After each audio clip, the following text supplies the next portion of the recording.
Пред 3 години во Македонија за прв пат зачука срце по изведена трансплантација. Тимот го предводеше Сашко Јовев. Круна на неговиот личен професионален ангажман. Со овие зборови докторот го опиша достигнувањето. Неколку години подоцна, пофалбите и убавите зборови се во втор план. Јавноста памети, но министерот за здравство не му признава. Наместо тоа, Меджити подпишал решение за смена на директорот на клиниката за кардиохирургија. Неофицијалните информации говорат дека причината за смената е незадоволството на Меджити за избран датум за отворањето на хибридна сала за операции, настан на кој министерот не можел да присуствува поради приватни обврски. Директорската позиција сега е резервирана за Валјон Асани, интервентен кардиолог од Тетово, непознат за пошироката јавност. Министерот ја потврди информацијата за смената на Јовев.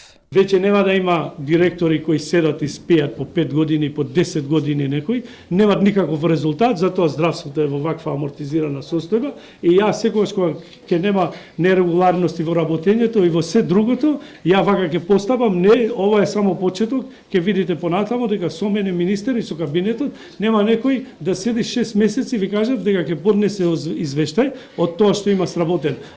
Сите вработени, лекарите, но и целиот медицински и немедицински кадар на кардиохирургија се едногласни дека разрешувањето на Јовев представува обид да се урни се една од јавните здравствени установи која ги третира најтешките случаи.